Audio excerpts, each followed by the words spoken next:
बिस्मिल्लाहिर्रहमानिर्रहीम। बेटा जी, लास्ट टाइम ना वी वर डिस्कसिंग कि ये modern physics we are doing quantum mechanics, ये is a part of modern physics. यानी why it is called modern, क्योंकि हमारी जो पुरानी फिजिक्स थी वो कुछ क्वेश्चंस का आंसर नहीं दे पा रही थी। उसमें लाइट की नेचर और एक ये भी था कि इलेक्ट्रॉन घूमता ही रहता है तो वो स्ट्राइक क्यों नहीं करता, न्यूक्लियस के अंदर क्यों नहीं बाद में एट द एंड एंटर हो जाता। ऐसा ही आप देखो, ग्रेविटेशन में भी, सोलर सिस्टम में भी प्लैनेट्स घूम रहे हैं, they are not ending up into the sun. How is it possible? तो बेटा, Bohr's atomic model is telling us कि जब भी एक इलेक्ट्रॉन, हर इलेक्ट्रॉन ना वो एक स्पेसिफिक ऑर्बिट में घूम रहा है, कोई फर्स्ट में, कोई सेकंड में, कोई थर्ड में। जो उसका ऑर्बिट है वो उसकी ग्राउंड स्टेट है।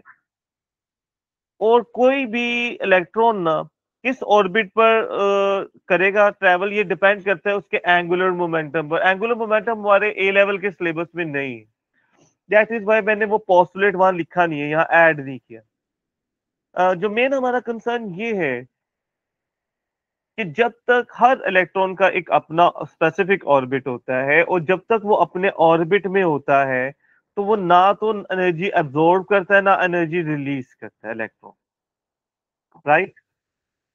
ये जो उसका एक्चुअल ऑर्बिट है उसको उसकी ग्राउंड स्टेट कहते हैं। हाँ, अगर उस इलेक्ट्रॉन ने उस लेवल से, ऑर्बिट से हायर लेवल की तरफ शिफ्ट करना है तो वो एनर्जी को एब्जॉर्ब करेगा कि हायर लेवल पे, बड़े ऑर्बिट पे more energy is required, right. Clear? तो बेटा, वो एनर्जी को ज्यादा रिक्वायर्ड है तो वो कुछ एनर्जी एब्जॉर्ब करेगा ताकि उसमें इतनी एनर्जी आ जाए कि वो हायर ऑर्बिट में मूव कर सके। जैसे हमने किसी ज्यादा अच्छे पे एरिया में शिफ्ट करना अपने घर को, तो हमें उसके लिए अमाउंट कलेक्ट करनी पड़ेगी, एब्जॉर्ब करनी पड़ेगी। सिमिलरली, इलेक्ट्रॉन एनर्जी कलेक्ट करता है, एब्जॉर्ब करता है तो move to higher energy level. ठीक है? तो वो एनर्जी हीट की, लाइट या किसी पार्टिकल की काइनेटिक या कोलिजन से उसकी काइनेटिक एनर्जी एब्जॉर्ब करके एब्जॉर्ब कर सकते हैं, राइट। हायर ऑर्बिट में मूव कर सकते हैं। लेकिन और जब नीचे से ऊपर जा रहा है, हायर ऑर्बिट्स में एनर्जी एब्जॉर्ब कर रहा है, लेकिन अगर हायर ऑर्बिट से स्मॉलर ऑर्बिट्स में आ रहा है तो वो एनर्जी रिलीज करता है। अच्छा, यहां इंपॉर्टेंट बात एक लम्हे के लिए, एब्जॉर्ब कितनी करेगा और रिलीज कितनी करेगा।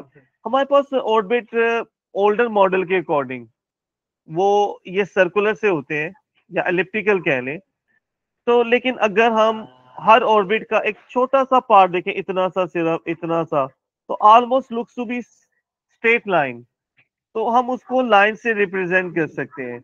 जैसे ये हाइड्रोजन एटम जो सबसे सिंपलेस्ट एटम है, उसमें एक ही इलेक्ट्रॉन होता है, उसको हम रिप्रेजेंट कर सकते हैं कि ये इसका ऑर्बिट नंबर 1 है। ऑर्बिट नंबर को एन से रिप्रेजेंट करते हैं। N1 का मतलब first orbit, N is equal to second, third, fourth. अच्छा, अब आपने एक बात नोट करना, जो जो हायर ऑर्बिट्स में जा रहे हैं तो गैप उनमें डिक्रीज कम हो रहा है, राइट। अच्छा, अब ना इंपॉर्टेंट बात ये है कि वही ऑर्बिट यहाँ भी है, मैंने यहाँ भी ड्रॉ किए। डिफरेंस ये है कि जब हायर एनर्जी एक लो, छोटे ऑर्बिट से हायर ऑर्बिट में जाना होता है तो इलेक्ट्रॉन एनर्जी एब्जॉर्ब करेगा। कितनी एनर्जी एब्जॉर्ब करेगा? बेटा, हर ऑर्बिट की अपनी स्पेसिफिक अमाउंट ऑफ एनर्जी होती है। लेट्स से पहले ऑर्बिट की एनर्जी E1 है। हाइड्रोजन एटम में पहले ऑर्बिट में इलेक्ट्रॉन की एनर्जी -13.6 इलेक्ट्रॉन वोल्ट है। ये ध्यान में रखें, electron volt is the unit of energy. Energy की यूनिट जाउल होती है। लेकिन बेटा, क्योंकि पार्टिकल्स, इलेक्ट्रॉन बहुत छोटे होते हैं, उनकी एनर्जी बहुत कम है, तो उनके लिए जो यूनिट ऑफ एनर्जी यूज करते हैं वो भी बहुत छोटी यूनिट है, दैट इज इलेक्ट्रॉन वोल्ट। और ये electron volt, how does it tell you कि ये यूनिट ऑफ एनर्जी है? तो electron is the elementary charge. तो हमने पढ़ा हुआ है ना फॉर्मूला, कि V is equal to W over Q। तो अगर इलेक्ट्रॉन का चार्ज ले रहे हैं तो Q को रिप्रेजेंट कर देते हैं E से। For electron Q is charge of electron represented as E। तो E डिवाइड होगा, इधर आकर मल्टीप्लाई हो जाएगा। तो that is the unit of work and energy are same, right. और ये नेगेटिव में क्यों है? क्योंकि अट्रैक्टिव फोर्स एक्ट कर रही हो ना जब, तो ये हमने ग्रेविटी में भी पढ़ा ना, ग्रेविटेशन पोटेंशियल नेगेटिव क्यों होता है? क्योंकि gravitation is an attractive force. तो इलेक्ट्रॉन को न्यूक्लियस अट्रैक्ट कर रहा होता है, इसलिए नेगेटिव है। But let me tell you, you don't need to remember this, ये जस्ट हम एग्जाम्पल के तौर पर बता रहे हैं। लेट्स से पहले ऑर्बिट पे जो इलेक्ट्रॉन एनर्जी होती है वो E1 होती है, सेकंड ऑर्बिट पे एनर्जी E2, थर्ड ऑर्बिट पर एनर्जी E3। अच्छा, ये जो पहले ऑर्बिट की एनर्जी है ना, दैट इज वेरी इंपॉर्टेंट। बाकी ऑर्बिट की एनर्जी इसी पर डिपेंड कर रही है। यानी पहले ऑर्बिट की एनर्जी E1 है ना, तो सेकंड ऑर्बिट की एनर्जी होगी E1 divided by 2 square. Third orbit की एनर्जी होगी E1 divided by 3 square of 3। इसका मतलब ये है कि किसी भी ऑर्बिट पे जो एनर्जी होती है ना, वो इक्वल होगी पहले ऑर्बिट पे इलेक्ट्रॉन की एनर्जी को उस ऑर्बिट नंबर के स्क्वायर से डिवाइड कर दें। यानी सेकंड ऑर्बिट के लिए 2 स्क्वायर से डिवाइड, थर्ड ऑर्बिट के लिए 3 स्क्वायर से, इस तरह फोर्थ ऑर्बिट के लिए 4 स्क्वायर से डिवाइड। ये ऐसे जेन में रख लें, that is not very important for us actually. अब ये E1 E2 E3 का मतलब क्या है? कि जब इलेक्ट्रॉन ने पहले ऑर्बिट से सेकंड ऑर्बिट में जाना है, ट्रांसफर हायर, तो एनर्जी एब्जॉर्ब करनी, कितनी एब्जॉर्ब करनी है? जितना दोनों के एनर्जी लेवल में डिफरेंस है, E2 माइनस E1। इस तरह अगर 1 से थर्ड में जाना है तो कितनी एनर्जी एब्जॉर्ब करेगा? E3 minus E1। फोर्थ में जाना है E4 माइनस E1। अगर 2 से थर्ड में जाना है तो E2 minus E3 minus E2। Second से फोर्थ में जाना है E4 माइनस E2 एब्जॉर्ब करेगा। सिमिलरली अगर यही लेवल्स पे वो ऊपर से नीचे आएगा तो एनर्जी एब्जॉर्ब नहीं करेगा, एमिट करेगा। अब ये बात थोड़ी देर पहले भी की कि ऊपर जाते वक्त एनर्जी एब्जॉर्ब कैसे करेगा? वो energy can be absorbed in the form of heat, light, kinetic energy of any other particle. लेकिन जब ये रिलीज करेगा ना, तो रिलीज हमेशा एज लाइट करता है। कितनी? यानी अगर वो सेकंड से फर्स्ट ऑर्बिट में आता है तो E2 minus E1 energy release करेगा, जितना डिफरेंस है। लेकिन लाइट की एनर्जी होती है फोटोन की शक्ल में, फोटोन इमिट करेगा एक, वो HF होगा। इसी तरह E3 में से E1 पे आएगा, E3 माइनस E1 इतनी एनर्जी का फोटोन करेगा। तो एक बात आपने नोट करते जाना है, जितना ये डिफरेंस ज्यादा होगा ना, यहां से बड़ी जंप लगेगी ऊपर से नीचे, तो एनर्जी भी ज्यादा, और एनर्जी का मतलब फ्रीक्वेंसी ज्यादा, right.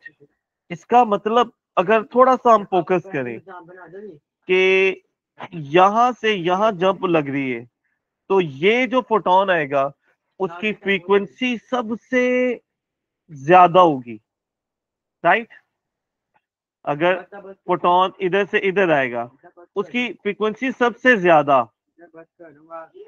You can see this. अगर यहाँ से यहाँ आ रहा है, अगर हम समझेंगे 4 ही ऑर्बिट है, ऑर्बिट इससे भी ज्यादा हो सकते हैं, तो ये एनर्जी की फ्रीक्वेंसी सबसे ज्यादा, लेकिन फ्रीक्वेंसी में और वेवलेंथ में इनवर्स रिलेशन है, वेवलेंथ सबसे कम होगा। ऑन द अदर हैंड ये सबसे कम गैप है इनमें। तो यहां से अगर यहां से इधर आएगा, तो वो जो एनर्जी होगी सबसे कम, एनर्जी फ्रीक्वेंसी के डायरेक्ट प्रोपोर्शन, तो फ्रीक्वेंसी सबसे कम होगी लेकिन वेवलेंथ सबसे बड़ी होगी, राइट। क्लियर? तो बेटा जी, ये एनर्जी आपने ध्यान में रखी। अच्छा, अब एक बात, ये हम कह रहे हैं कि हर अमाउंट जो ऑर्बिट है उसमें एक स्पेसिफिक अमाउंट ऑफ एनर्जी है। इसका मतलब ये है कि हर ऑर्बिट एक स्पेसिफिक एनर्जी लेवल को रिप्रेजेंट कर रहे हैं, राइट। जैसे हमने बेटा लुक से कि एक बच्चा ग्रेड 6 में है, तो ग्रेड 9 में अगर डायरेक्ट जाना चाह रहा है तो हमें 3 ग्रेड्स की जंप करनी है। तो 3 ग्रेड जंप 6 से होगा तो वो 9 पे पहुंचेगा, अगर 2 करेगा तो फिर 8 पे पहुंचेगा। तो 9 पे पहुंचने के लिए कोई गेम का लेवल भी है, गेम लेवल 6 से 9 पे जाना है अगर हमने फेयर वे मेथड से, तो 3 लेवल क्रॉस करने पड़ेंगे। ठीक है, तो यानी एक स्पेसिफिक अमाउंट ऑफ लेवल एक स्पेसिफिक लेवल पे जाने के लिए रिक्वायर्ड। ऐसे ही एक ऑर्बिट से दूसरे ऑर्बिट तक जाने में एक specific amount of energy required है। It means every orbit represents a specific energy level.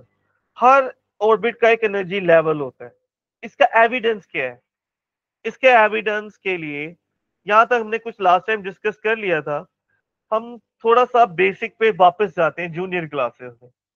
बेटा अगर हम लाइट को प्रिज्म में से गुजारें, व्हाइट लाइट को, तो वो 7 कलर्स में विब ग्योर या रॉयजी विब 7 कलर्स में आएगी, उसे कहते हैं स्पेक्ट्रम। अगर रियल लाइफ में ये स्पेक्ट्रम आपने देखा हो ना, ये जो कलर बैंड होता है, इसमें आपको बेसिकली 3 या 4 कलर नजर आते हैं, 7 कलर नजर नहीं आते।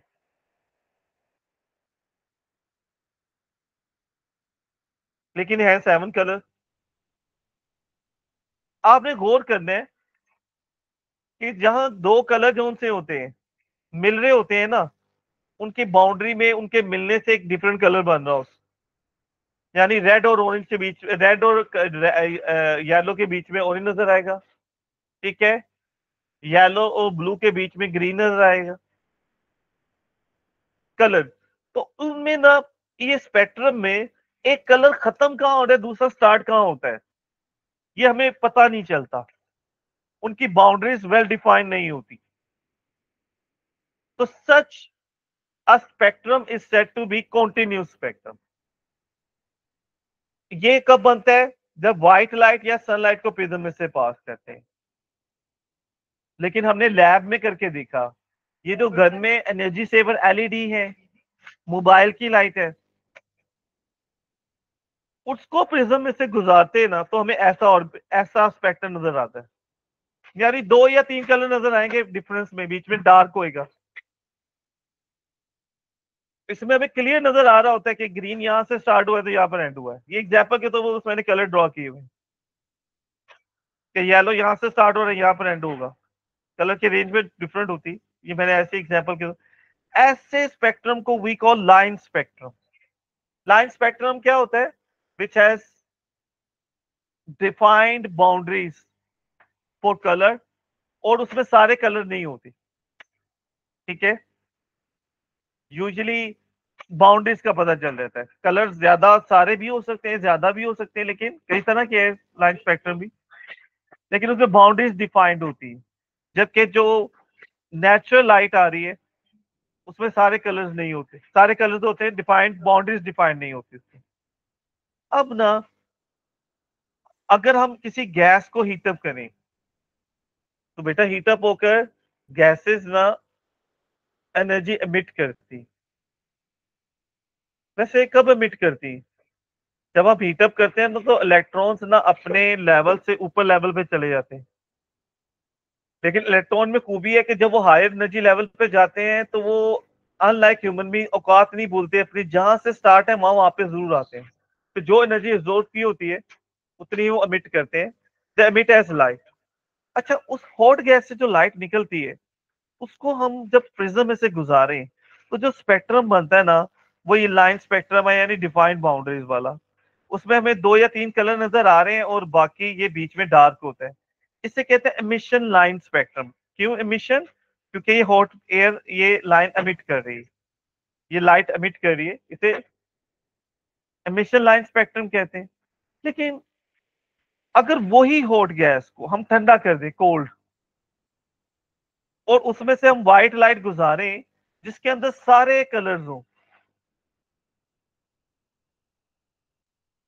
तो बेटा उस व्हाइट लाइट को जब हम उसी गैस, कोल्ड गैस में से पास करें, तो जो लाइट बाकी गुजरेगी ना, उसको हम प्रिज्म में से गुजारें, तो उसका स्पेक्ट्रम बहुत ही इंटरेस्टिंग होगा। और इंटरेस्टिंग का मतलब वो बिल्कुल ऊपर वाले स्पेक्ट्रम को ऑपोजिट होगा। यानी जहां ऊपर कलर था वहां वो डार्क होगा, और जहां डार्क था वहां कलर्स होंगे। कलर मैंने ऐसे रैंडमली ड्रॉ किए हुए, ऑर्डर डिफरेंट होता हूं, लेकिन अमेजिंगली वो उसका काउंटर ऑपोजिट होगा। ये भी एक, यहाँ भी डिफाइंड बाउंड्रीज होती हैं, ये भी लाइन स्पेक्ट्रम, इसे एब्जॉर्प्शन लाइन स्पेक्ट्रम कहते हैं। क्यों? क्योंकि कोल्ड ऑब्जेक्ट लाइट एब्जॉर्ब करता है। इसने, ये जो व्हाइट लाइट थी उसमें सारे कलर थे, लेकिन डार्क का मतलब है इसने ये वाले कलर उस गैस ने एब्जॉर्ब कर लिए। जो बाकी है वो हमें कलर्स नजर आ रहे हैं। ये जो डार्क वाली लाइंस है ये वो जो उसने एब्जॉर्ब कर लिए थे, और यहाँ ब्राइट वाले थे जो जो उसने एमिट किए थे। बाकी ये डार्क वाले थे। ये क्योंकि एमिट हुए हुए हॉट गैस है, एमिशन लाइन स्पेक्ट्रम होता है कि हॉट गैस लाइट एमिट करेगी। उसने सिर्फ ये एमिट किए और वही एब्जॉर्ब किए यहाँ। ये क्या मतलब है? यहाँ यही वाले क्यों एमिट किए और वही वाले यहाँ क्यों एब्जॉर्ब किए? तो बेटा इसका answer, and that will be the end of this chapter, वो ये है बेटा, हमने पढ़ा है कि हर कलर एक फ्रीक्वेंसी होती है। हर लाइट कलर की एक अपनी फ्रीक्वेंसी, एक वेवलेंथ होता है, और वो फ्रीक्वेंसी और wavelength are related with energy. तो हर कलर एक स्पेसिफिक फ्रीक्वेंसी और वेवलेंथ को रिप्रेजेंट करता है, जो overall represent a specific amount of energy. तो एक गैस सिर्फ यही एनर्जी क्यों एमिट कर रही है और यही क्यों एब्जॉर्ब की है, बाकी नहीं की?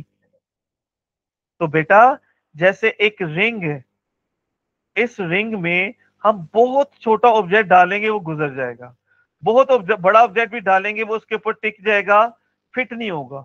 फिट होगा जो तकरीबन उतने जितना साइज का ही, सिर्फ वो ही फिट हो रहा है इसमें।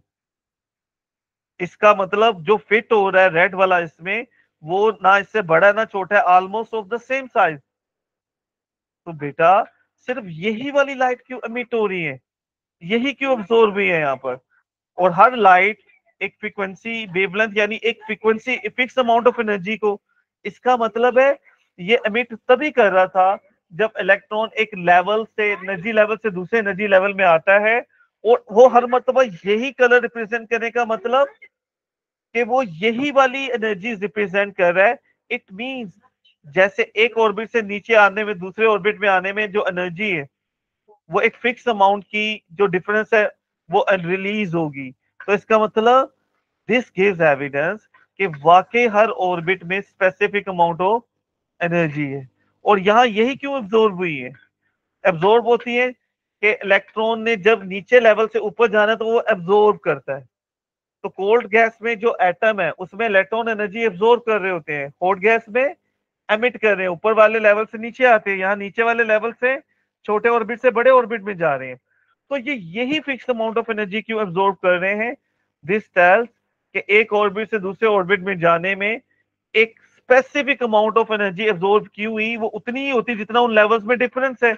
इसका मतलब हर एनर्जी लेवल, हर ऑर्बिट एक स्पेसिफिक अमाउंट ऑफ एनर्जी को रिप्रेजेंट कर रहा है, एक एनर्जी लेवल को रिप्रेजेंट कर रहा है। क्लियर? जैसे फॉर एग्जांपल कि एक ऑर्बिट से दूसरे ऑर्बिट में जाने में 60 जाउल एनर्जी रिक्वायर्ड है, एग्जांपल दे रहा हूं।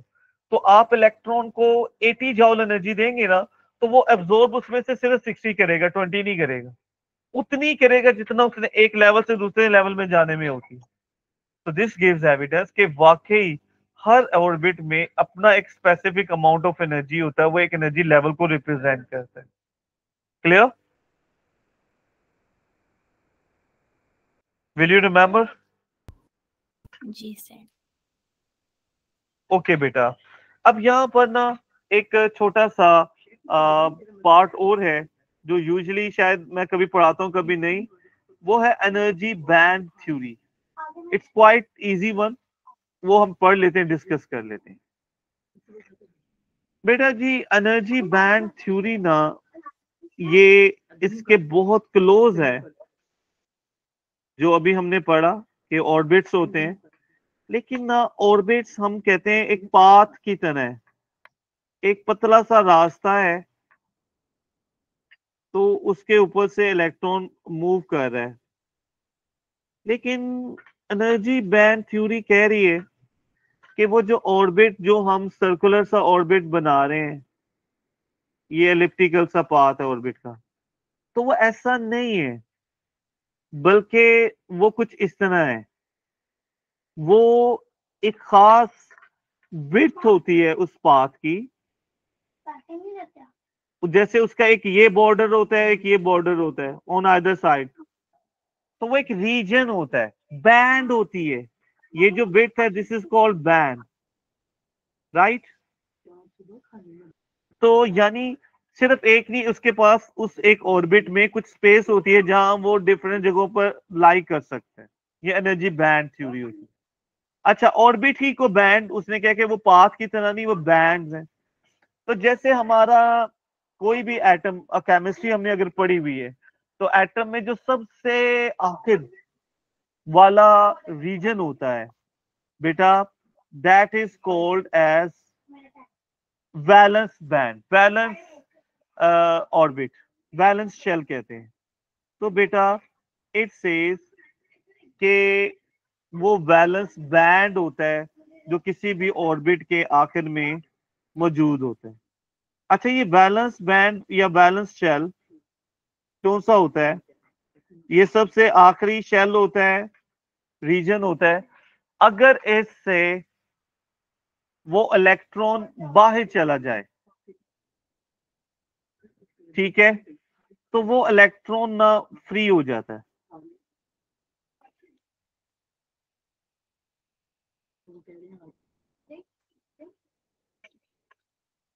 तो उस बैंड को कहते हैं कंडक्शन बैंड।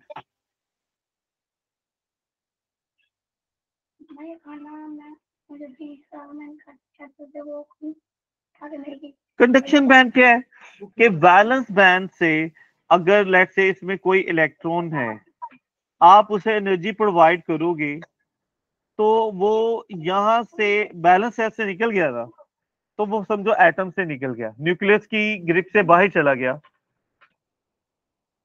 तो वो हो गया, फ्री हो गया।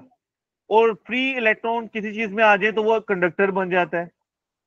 तो इसका मतलब जब इलेक्ट्रॉन इधर से इधर शिफ्ट हो जाएगा, तो that will be converted into free electron, और किसी भी चीज में वो इलेक्ट्रॉन फ्री हो तो वो कंडक्टर बन जाता है, उसे कंडक्शन बैंड कहते हैं। तो जिस चीज में कंडक्शन बैंड में इलेक्ट्रॉन ज्यादा होंगे, वो मटेरियल जो ऐसे एटम से बनेगा जिसमें कंडक्शन बैंड में इलेक्ट्रॉन ज्यादा यानी फ्री, तो वो कंडक्टर को रिप्रेजेंट करता है। अब होता क्या है कि हमारे पास जो मटेरियल होते हैं वो दो तरह के हैं, एक इंसुलेटर है और एक मेटल्स। ये वैलेंस बैंड है,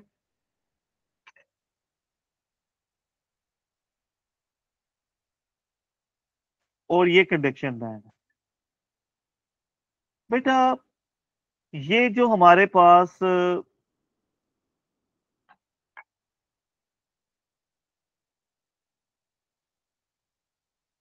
मेटल्स होती है ना, मेटल्स में,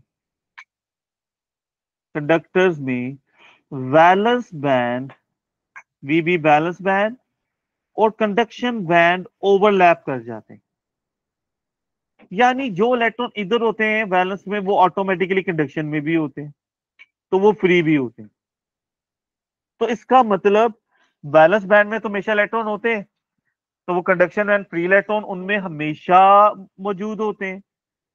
तो दैट मेक्स के मेटल में फ्री इलेक्ट्रॉन हमेशा अवेलेबल होते हैं, तो वो मेक्स अ गुड कंडक्टर जहां भी फ्री इलेक्ट्रॉन। लेकिन ऑन द अदर हैंड कुछ मटेरियल ऐसे होते हैं बेटा, उनमें वैलेंस बैंड में और कंडक्शन बैंड में गैप बहुत ज्यादा आ जाता है। इतना ज्यादा गैप आ जाता है कि इलेक्ट्रॉन को इधर से इधर जाने में, अच्छा एक बात ध्यान में रखनी है, ये जो बीच का रीजन होता है ना, ये that is set to be forbidden region. ये फोरबिडन है, यानी इलेक्ट्रॉन इधर स्टे नहीं कर सकता। यानी ये फोरबिडन रीजन ऊपर भी है। फोरबिडन रीजन मींस कि इलेक्ट्रॉन इधर नहीं स्टे कर सकता। अगर हम उसे सफिशिएंट एनर्जी देंगे कि वो इधर से ऊपर जा सके कंडक्शन बैंड से, बैलेंस बैंड से कंडक्शन, तो एनर्जी एब्जॉर्ब कर लेगा। लेट्स से एग्जांपल के तौर पर वो 80 इलेक्ट्रॉन वोल्ट या 80 जाउल एनर्जी, एग्जांपल के लिए बता रहा हूं, अगर आप 60 दोगे ना, वो एब्जॉर्ब ही नहीं करेगा, क्योंकि उसको उस ऑर्बिट तक पहुंचने की सफिशिएंट एनर्जी दी ही नहीं, तो वो एब्जॉर्ब बीच में नहीं रह सकता, वो वापस इधर ही आएगा, एनर्जी एब्जॉर्ब नहीं करेगा। लेकिन अगर आपको लेट से 80 जॉल चाहिए, आप 100 दोगे, तो उसमें से 80 एब्जॉर्ब करेगा यहाँ पहुंचने पे, बाकी की 20 नहीं करेगा। लेकिन बीच में नहीं रहेगा, या इधर रहेगा बैलेंस बैंड पे, या इलेक्ट्रिक। अब जो मटेरियल है ना, कुछ उनमें कंडक्शन बैलेंस बैंड में और कंडक्शन बैंड में गैप बहुत ज्यादा है, तो गैप एनर्जी को रिप्रेजेंट कर रहा है। तो इतनी ज्यादा एनर्जी रिक्वायर्ड होती है इलेक्ट्रॉन को इधर से इधर, तो वो पहुंचाना मुश्किल हो जाता है। इसका मतलब वो इलेक्ट्रॉन इधर नहीं पहुंचते, तो then we have no free electron. बेटा ऐसे मटेरियल्स को वी कॉल इंसुलेटेड, और इनमें ये जो गैप बहुत ज्यादा होता है, यही can be said to be in terms of resistance, कि उनमें रेजिस्टेंस बहुत ज्यादा होती है इलेक्ट्रॉन को इधर से इधर पहुंचने में, जबकि कंडक्शन में मैटर्स में निग्लिजिबल रेजिस्टेंस होती है, ऑलमोस्ट है ही नहीं, जो कंडक्शन बैंड में, जो बैलेंस बैंड में और कंडक्शन बैंड में भी है। लेकिन बेटा हमारे पास ना कुछ मटेरियल ऐसे भी होते हैं जिनमें कंडक्शन बैंड और बैलेंस बैंड में गैप होता तो है, लेकिन थोड़ा छोटा होता है। छोटा मीन्स कि बहुत कम amount of energy is required to make electron move from this to turn into a free electron, लेकिन एनर्जी रिक्वायर्ड होती है, तो वो गैप जरा नैरो गैप है। तो बेटा such materials are said to be semiconductors। Semi का मतलब आधे, आधे कंडक्टर है और आधे इंसुलेटर्स हैं। इन्हें मेटलॉइड्स कहते हैं, राइट। तो इनकी रेजिस्टेंस होती है लेकिन थोड़ी कम होती है, मेटल की तरह बिल्कुल कम नहीं होती और इंसुलेटर की तरह बहुत हाई नहीं होती। अच्छा, इनको ये जो एनर्जी रिक्वायर्ड होती है, सेमीकंडक्टर से क्या बनते हैं, वो थर्मिस्टर और एलडीआर सुना है आपने। तो ये जो हम एनर्जी प्रोवाइड कर रहे हैं ना इधर से इधर मूव होने में, अगर वो एनर्जी हम हीट में दें तो वो थर्मिस्टर बन जाते हैं। अगर वो एनर्जी हम लाइट की फॉर्म में दे रहे हैं तो LDR, right, light dependent resistor बन जाते हैं। तो बेटा जी with that quantum mechanics is completed.